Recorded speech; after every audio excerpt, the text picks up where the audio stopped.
There was a crying baby on my doorstep in the early hours of a bitterly cold January morning. No note, no explanation, only a tiny newborn bundled in a thin blanket that smelled faintly of smoke and fear. The sound was piercing, fragile yet desperate, cutting through the silence of my Houston neighborhood like a plea for life itself. My name is Mary Wilson, and on that day in 2007, I was 43 years old. I worked as a school librarian at a public high school in the Houston Independent School District, and I lived alone in a modest two-bedroom brick house on the east side of the city. My husband, Carl, had passed away from a sudden stroke the year before, and I was still adjusting to the hollow routine of widowhood. We had no children, despite years of trying, and I'd resigned myself to the quiet finality of a life defined by books, neighbors, and the occasional visit from my sister in Dallas. I thought I knew what my future looked like.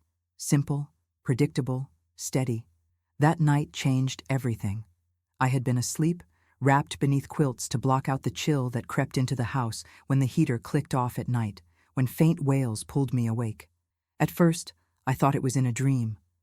But then the cries grew louder, raw and insistent, and I realized they were coming from outside my front door.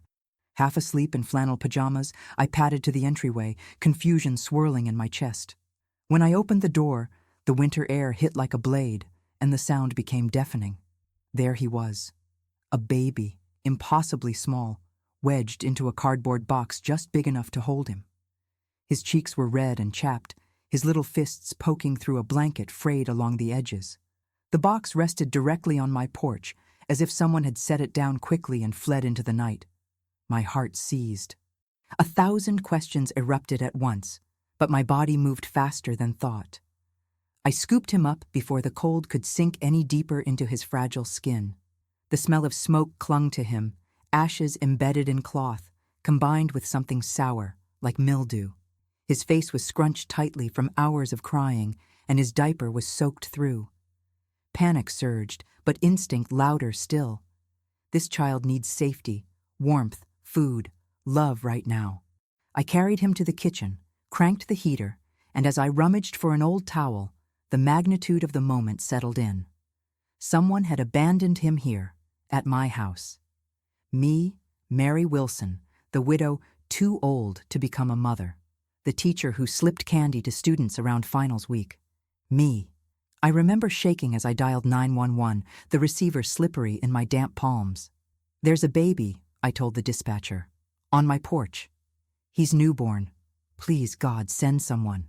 Within 20 minutes, the paramedics and a patrol car pulled up, red and blue lights bouncing against my brick walls. The neighbors' curtains twitched, figures silhouetted against warm living rooms. I opened the door, clutching the baby tightly, reluctant to let him go. "We'll take it from here, ma'am," a paramedic said gently as he placed blankets around the infant, checking his pulse, his breathing, noting his frailty. But before he carried him out, he looked at me. "He's lucky you found him when you did. Another hour out there and—" His voice trailed off, but I understood. At the precinct, I answered questions until my throat felt dust dry. Did I see anyone drop him off? Any vehicle? Could I think of a motive? They examined the box, plain, no writing. The baby's blanket, cheap but distinctive in its smell, went into evidence. Medical staff estimated the child was no more than 2 days old.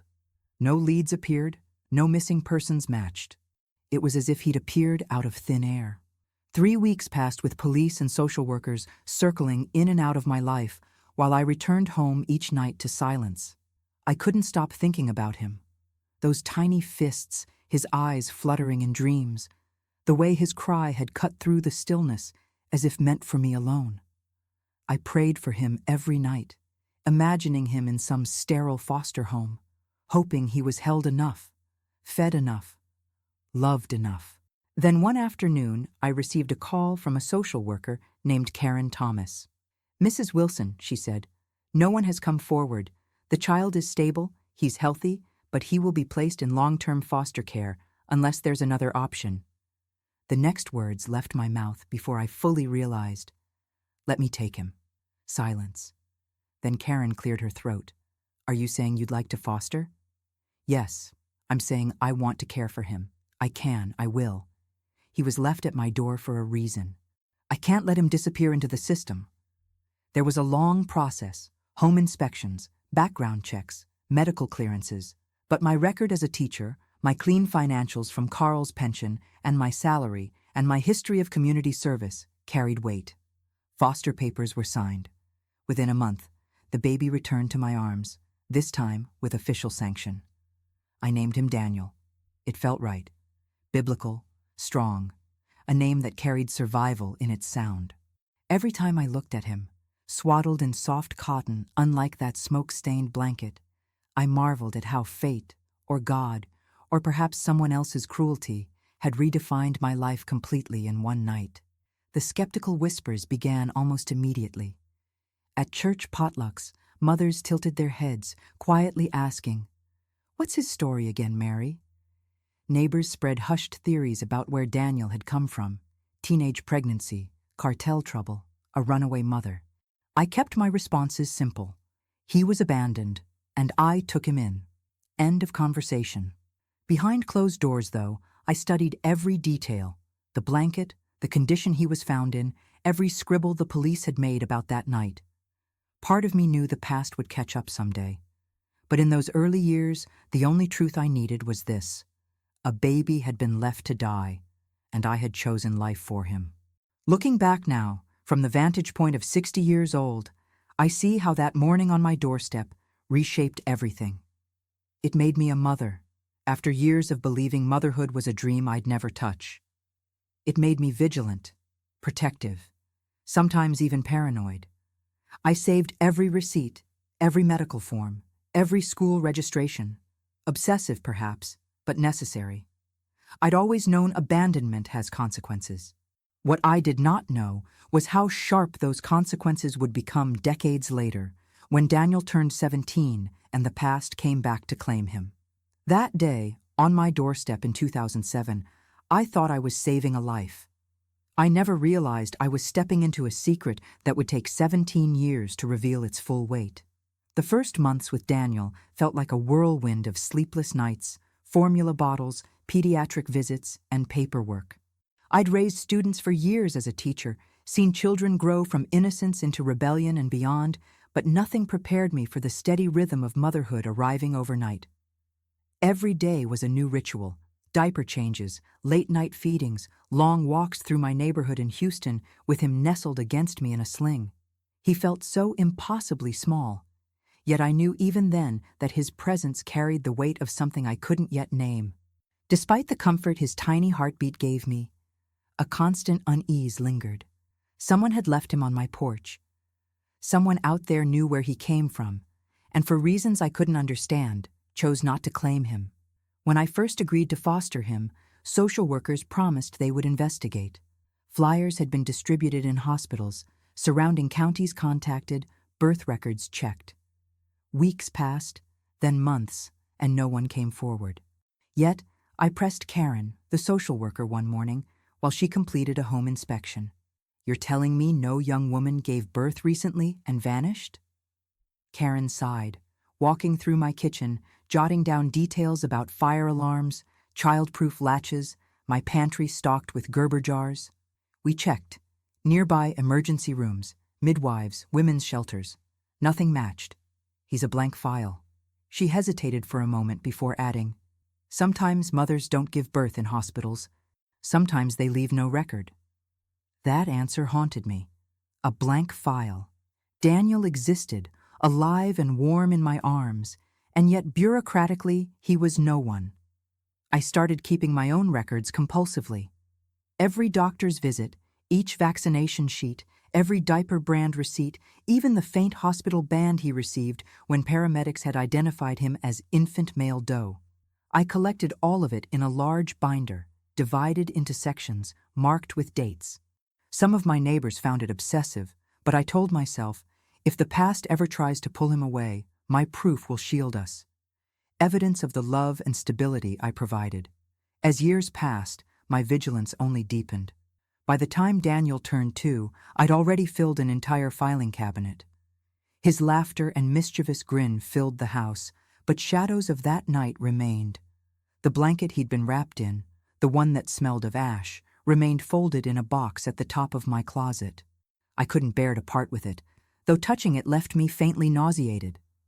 It was the only connection to the woman who birthed him, who chose abandonment instead of nurturing. Children talk early, and Daniel was no exception. But when he learned to walk, I noticed something that chilled me. He gravitated to the front door. Sometimes I'd catch him standing on the porch, tiny fingers pressed against the wood, gazing at the spot where I had first found him.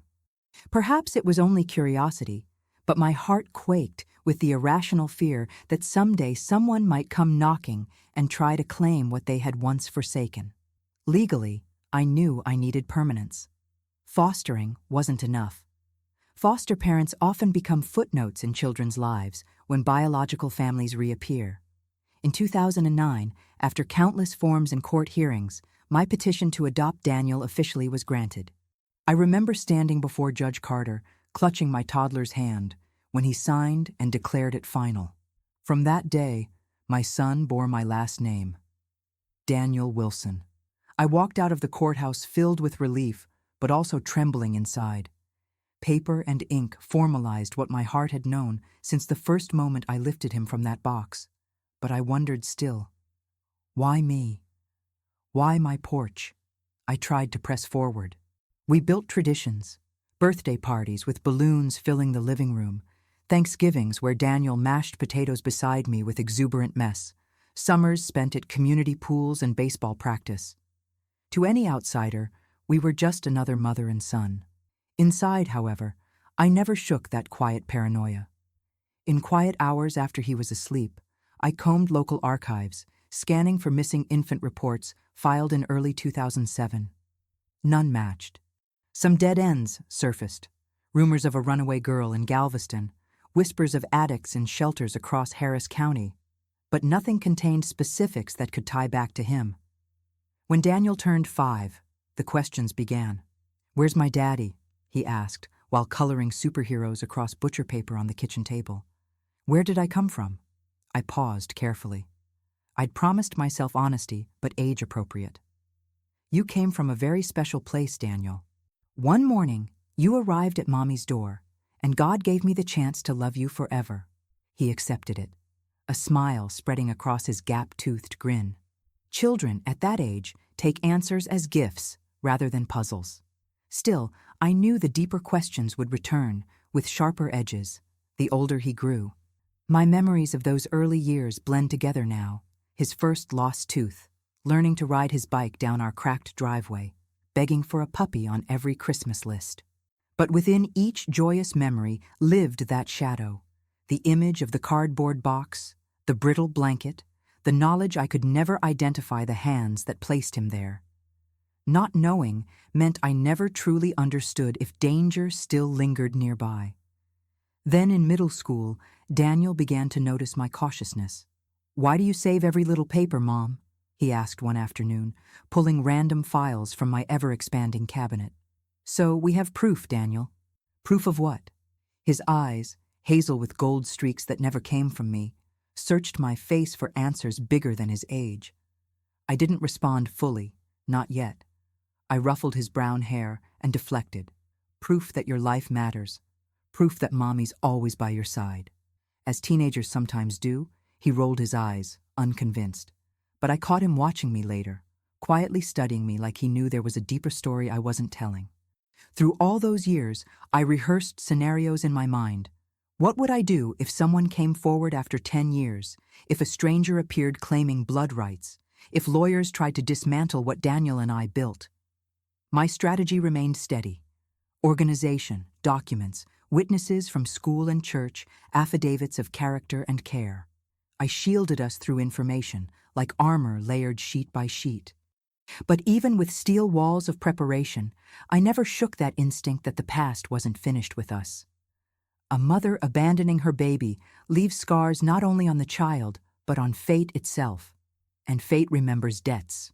By 2010, when Daniel was in 3rd grade, my sister urged me to let go of the obsession. "Mary, you have legal custody. Let the boy live his childhood free from shadows."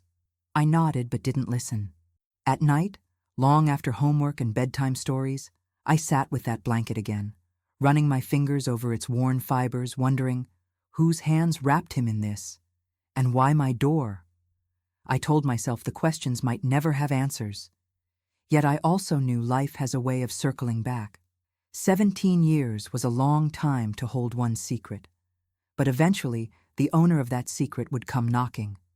And in those quiet years, I prepared in silence, gathering the armor we would one day need. Little did I know, the storm that would crash upon us in court was already seeded in those quiet nights of suspicion, when I refused to let go of a truth still unfinished. By the time Daniel entered high school, the boy I had rescued from a freezing porch had grown into a young man with broad shoulders, a passion for basketball, and a curiosity that no longer accepted half answers. I knew this stage of our lives would demand more than instinct and love. It would require strategy. The same vigilance that had guided me for years now needed to become a careful plan for the future, because the quiet voice inside me whispered what I had always feared. One day, someone might come knocking. Daniel was 14 when I first caught him researching adoption on our family laptop. The search bar revealed his unspoken questions. What happens if my birth mother comes back? Can adopted kids be forced to leave their families? My heart ached as I closed the computer softly, the glow still burning in my chest. The years of secrecy were catching up. My hesitations, my cautiousness, my obsessive record-keeping were not invisible to him. "Mom," he said that night, tension heavy in his voice. "Why do you save so many papers about me? Sometimes it feels like you're preparing for something." He deserved honesty, more than the gentle stories I'd offered when he was small. Because life is unpredictable, Daniel, and because sometimes the past doesn't stay buried. I need to make sure that if anyone ever questions that you belong with me, we're ready. I will never let anyone take you away. He looked into my eyes, his teenage bravado flickering. Then he simply nodded, the words too heavy to linger over. But I knew. Silence between us could not last forever. Preparing him emotionally became just as important as documenting. That year, I visited my attorney again, Sarah Johnson, a sharp and steady woman I'd consulted years before when finalizing the adoption. Her office smelled of paper and ink, shelves sagging under legal tomes, though her manner was anything but clinical. She listened as I explained my obsessive archiving, her pen moving steadily across notes. "You did the right thing filing adoption papers in 2009, she assured me. "You are the legal parent, period. But Mary, I understand your caution. Biological families surface years later sometimes. Custody disputes can be painful, even if the law stands in your favor." "What would I need?" I asked. "If someone tried to claim him, if she tried? Keep the medical records, financial documentation of every expense, and character witnesses. Teachers, doctors, church leaders. Anyone who can verify your role as a mother. Courts lean toward stable, long-term caregiving. Still," she paused, leaning closer, "prepare him too. His voice matters in court, more than you think. When a teenager affirms their wishes, it carries incredible weight." Her words stuck with me. Prepare him. Daniel's testimony could be the difference between rumors gaining traction and truth cutting through them. So I began training in subtle ways. With each birthday card I saved, each college savings deposit documented, I showed him the proof of my commitment. I let him overhear conversations where others praised him, not to inflate his ego, but to remind him of the life we'd built together. Love wasn't only an emotion, it was evidence. Evidence that one day could matter. Meanwhile, I tightened everything in my own life. I reorganized finances, making sure Daniel's college savings account was traceable to my earnings, my teacher's salary, my deductions, the Social Security survivor benefits we received after Carl's death. Nothing left to chance. Every dollar attached to my name, proof that I raised him without hidden help. By age 15, Daniel started asking questions about his origins that I couldn't avoid. "Do you think she loved me at all?" he asked late one night, while we folded laundry together. I swallowed back my first impulse, to curse the nameless woman who had left him in the cold. Instead, I said gently, "I don't know what her reasons were. But I know she left you with nothing that day, and I know that I love you enough to fill every gap she left behind. Silence stretched, heavy but honest. He nodded slowly, understanding more than I'd spoken. In spring of 2022, another precaution became necessary. Daniel's basketball coach encouraged us to look into college recruitment, which required extensive documentation about his birth certificate, social security, and proof of residency. Handling those papers again filled me with dread, the line that read, "Birth mother." Unknown stared back like an open wound. Yet I filed everything neatly, submitted what was needed, never letting Daniel see the shake in my hands. Deep down, I recognized the irony. All my careful preparations for survival also exposed the truth I tried to bury. Records without origins leave space for questions, and questions demand answers. In my church group, one woman once asked, "Mary, do you ever worry she'll come back one day, that mother of his?" I smiled tightly. I don't worry. I prepare. Behind that mantra lay sleepless nights.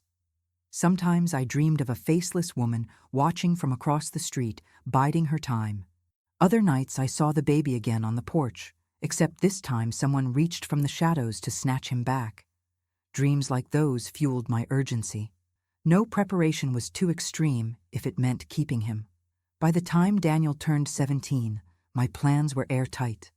I had files from every year of his life stacked in 3 separate fireproof boxes. They were copied onto flash drives hidden in different locations: a safety deposit box downtown, a small lockbox at my sister's home in Dallas, and one encrypted on my laptop. My attorney knew their contents. My sister knew where to find them. The day before Daniel's 17th birthday, I received a call from my attorney, Sarah. "Mary," she said, "I think you should know. Someone has reached out. A woman named Patricia Lopez contacted my office, claiming to be inquiring about a child born in early 2007 in Harris County. She says her lawyers will file for custody." The blood drained from my face. After 17 years of silence, 17 years of waiting, fearing, but never seeing, she had arrived. I hung up the phone that day, my palms sweating, yet a strange clarity enveloped me. I had always known this moment was coming. Every receipt, every file, every late-night worry wasn't paranoia. It had been preparation. And now, the storm I had feared for nearly 2 decades was no longer hypothetical. It was here, and I was ready. When Sarah called me that March morning in 2024, her voice etched with caution, the past I had feared became suddenly, painfully real. "Patricia Lopez," she repeated. The name she said was attached to the inquiry. "She claims she is Daniel's biological mother and intends to assert her rights in court." It was like the air thickened around me. After 17 years of imagining a faceless shadow, the shadow had a name now, and she wasn't content with anonymity any longer. She had lawyers, and she wanted my son. For years, I had anticipated the day someone might appear, but even years of preparation can't soften the blow when it actually happens. I glanced toward Daniel's closed bedroom door across the hall. The soft humming of music seeped through. He was still asleep, headphones tucked over his ears. He had basketball practice later. He was 17, 2 months away from graduation, his mind filled with boyish concerns about college and games. He had no idea his entire identity was about to be dragged into the cold machinery of a courtroom. I promised Sarah I would meet with her immediately. After I hung up, I sat at the kitchen table where I had prepared countless meals for us, my hands pressed against the wood as if the grain could anchor me. This was the moment my years of record-keeping, of sleepless worry, of strategic planning were meant for. Yet underneath that resolve was a fresh, scorching panic. She is really here. The first decision I had to make was whether to tell Daniel myself before he learned some twisted version from outside. Honesty had always been fragile between us when it came to his beginnings, but I couldn't let him walk blind into the storm. That night, after practice, I asked him to sit with me in the living room. His hair was damp from a shower, his duffel bag abandoned by the couch. He sank into the armchair carelessly, stretching his legs, clearly expecting typical motherly questions about curfew or grades. "Daniel," I began, steadying my voice. Someone has come forward. A woman. She claims to be your birth mother. His posture shifted instantly, all casual air gone. He stared, searching my eyes. So it's true then? That night? The box? All of it? I nodded, my throat tight. Yes. She left you on my porch when you were barely 2 days old. You've always belonged with me. I adopted you legally in 2009, and nothing she says can erase that. But she's hired lawyers. She wants to challenge us. Silence stretched, heavy as stone. Finally, Daniel leaned forward, elbows on his knees, his voice low but sharp. She left me. Why does she get to come back now? I reached across, pressing my hand on his trembling one. That's what we'll show, sweetheart. That you've had a home, love, stability. That she abandoned you when you were most vulnerable. But I need you to be strong. In court, your voice will matter. His eyes glistened, though he wouldn't let a tear fall. He nodded once. Then I'll tell them. All of it. When we met with Sarah the next day, the full picture came into view. Patricia was claiming she hadn't abandoned her child. She alleged that she had been a terrified teenager coerced by circumstances and that someone had taken him from her outside of a clinic before she could change her mind. She had already assembled witnesses, distant cousins who parroted her story, a pastor from her neighborhood who claimed she had always regretted losing her baby. It was obvious. She was crafting a narrative of victimhood to reframe what she had done 17 years ago. Do not underestimate her attorneys, Sarah warned. They'll argue you kept him without giving her opportunity to reclaim him once she turned 18. But we have the adoption decree, the years of records, and, most importantly, Daniel's age. He is nearly a legal adult. His testimony is devastating to her case. Still, I couldn't shake dread. Legal records made sense on paper, but courts are full of emotions and spectacle. Patricia's sudden appearance framed as desperation might sway hearts, regardless of her choices back in 2007. I spent the following weeks marshalling my arsenal. Photos, his first steps across my kitchen floor, his kindergarten graduation in a neatly ironed shirt, his middle school basketball trophies lined proudly on a shelf, doctor's notes about his early colds, orthodontist bills showing years of care, receipts from every daycare payment I had made, records of his college fund I had built brick by brick from my modest librarian salary. Each piece wasn't just proof of responsibility, they were footprints of a mother's love. Meanwhile, Patricia used her time building herself as a narrative. Articles appeared in small local papers suggesting a mother's fight for her child, lost nearly 2 decades ago. Friends sent me links, appalled, telling me to ignore it. But how could I? Each headline twisted reality, casting me as an obstacle and her as a martyr. The proceedings began in family court, Judge Carter presiding, the same gavel that had formalized Daniel's adoption years before. Patricia entered the room with her entourage of lawyers. She was younger than I expected, perhaps in her mid-30s now, but carried herself with a performance of fragility, wringing her hands, eyes glistening as if grief had carved her soul. She wore muted colors, perhaps to appear humble. I sat on the opposite side, Daniel beside me in his pressed shirt and tie. He looked solemn but steady, taller than me now, eyes fixed on the table in front of us. His presence reminded me of why I needed to resist trembling. Patricia's lawyer began with cutting words. This woman before you, my client, never intended to abandon her son. As a frightened girl, pressured, exploited, her child was taken from her and placed elsewhere without her genuine consent. Now, 17 years later, she seeks restoration, not destruction.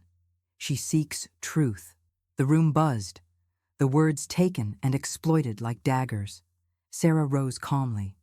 Your Honor, my client, Mary Wilson, found a newborn on her porch in freezing temperatures. She called authorities immediately, followed all required legal processes, and fostered the child under state supervision. In 2009, she legally adopted him with full court approval. She has provided 17 years of stable, documented care. My client is his mother in every sense that matters. The first day unspooled with witnesses, Patricia's cousin insisting she had cried for weeks after losing her child. a former neighbor testifying she was too young to know better. On cross-examination, however, Sarah dismantled each one, revealing inconsistencies, timelines that did not align, and stories apparently rehearsed. I sat silently, feeling both fury and something else, an odd pang of pity. Patricia looked broken, hollow. If she had been a terrified girl, perhaps she had regretted it endlessly. But regret cannot rewrite history. Regret does not warm a crying infant on a cold porch. Regret did not raise Daniel into the man sitting beside me. At one point during recess, Patricia's eyes met mine across the hallway. For just a moment, her facade cracked, something harder flashing beneath. She wanted possession, not reconciliation. Whatever grief she carried was tangled with something sharper, perhaps bitterness, perhaps shame, perhaps a hunger for redemption at my expense. That night, Daniel approached me in the kitchen, shoulders heavy. "Mom, she looks at me like she owns me, but I don't even know her." I squeezed his hand. "That's because she doesn't. She had a chance, and she left you. We are here now because I fought for you from day one. That's what matters." As the hearing stretched, Daniel himself would be called to speak. The thought made my stomach twist, not from fear of his loyalty, but fear of his burden.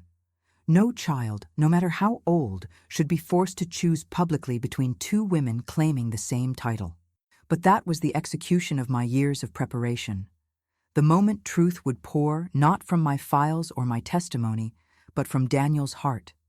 His voice could not be denied. And in that knowledge, I steadied myself. The storm had arrived. The courtroom was our battlefield. And though Patricia came armed with lawyers and tears, I had something stronger. 17 years of love, and a boy who knew who his real mother was.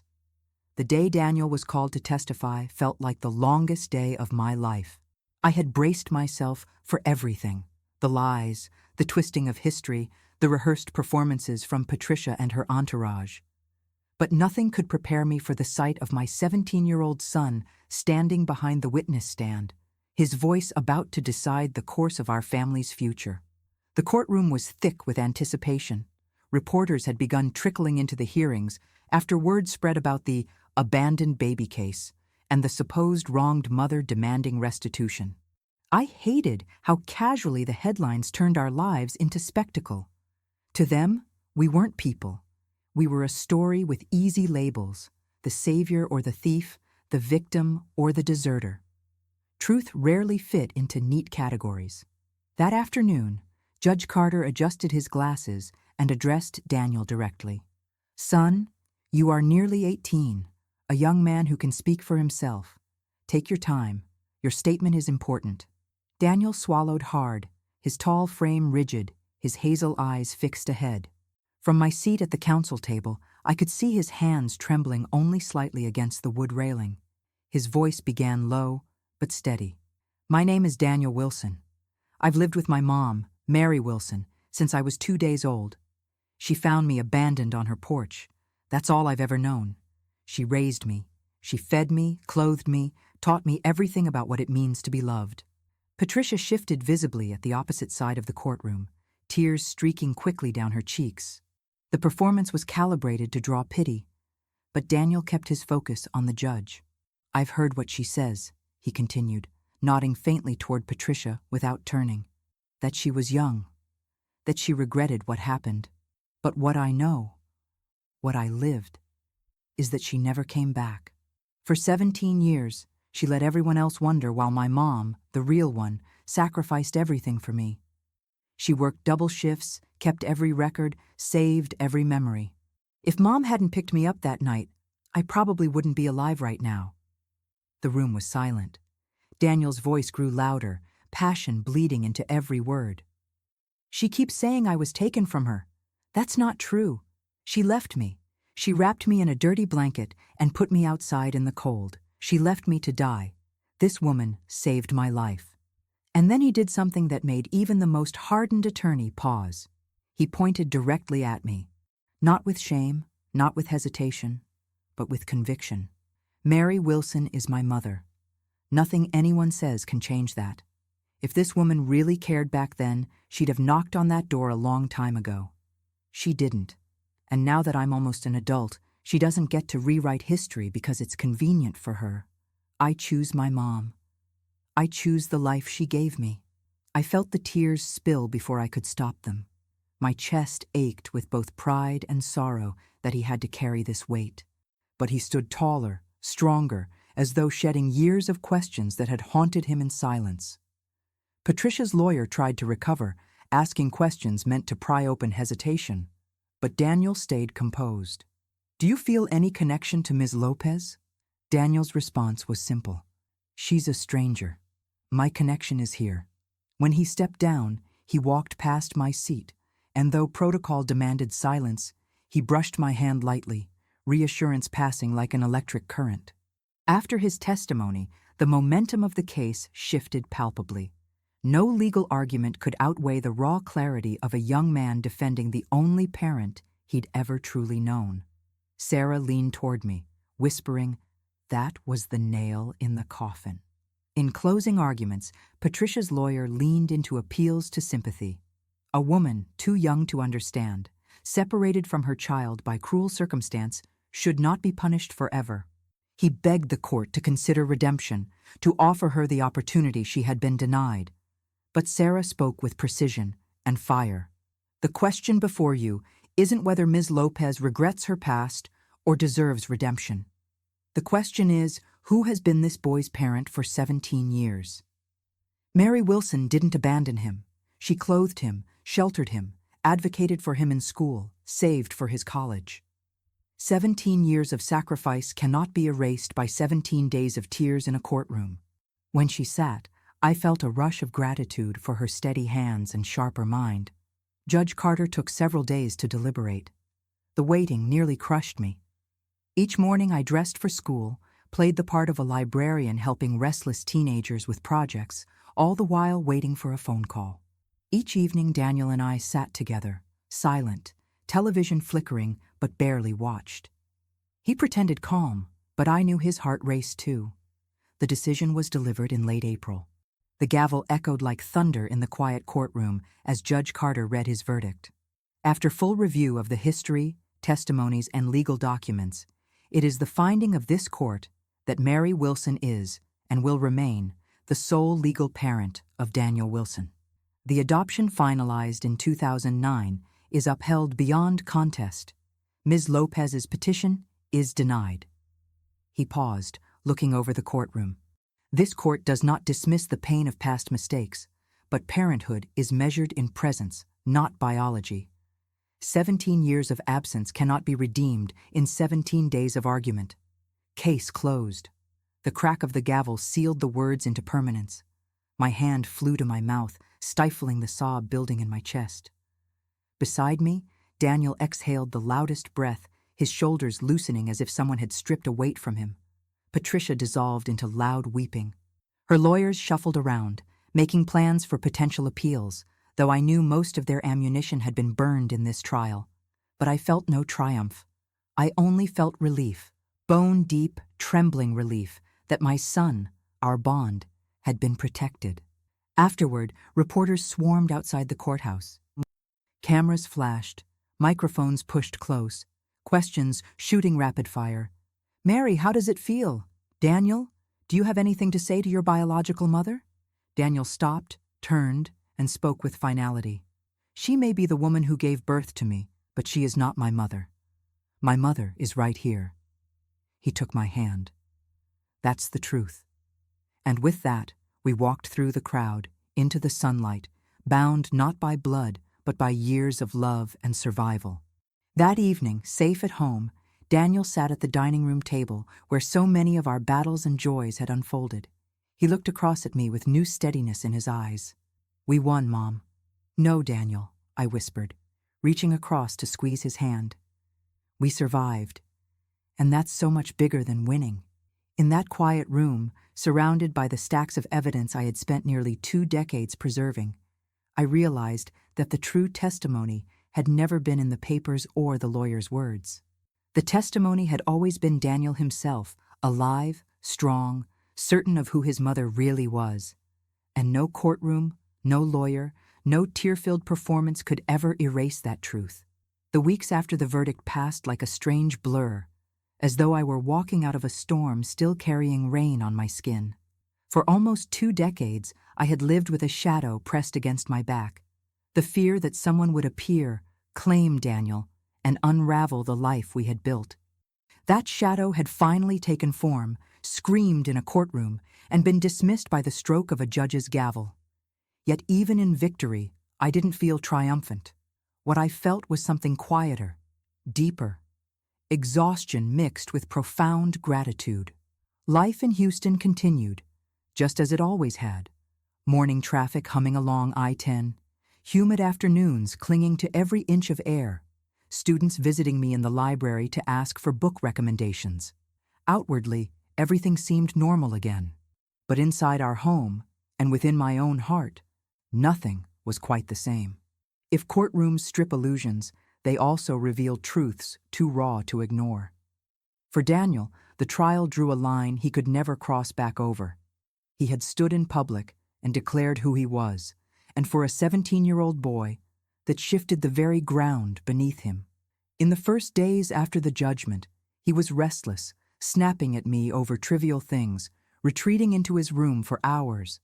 At first, I worried I had pushed him too hard, placed too much weight on his young shoulders.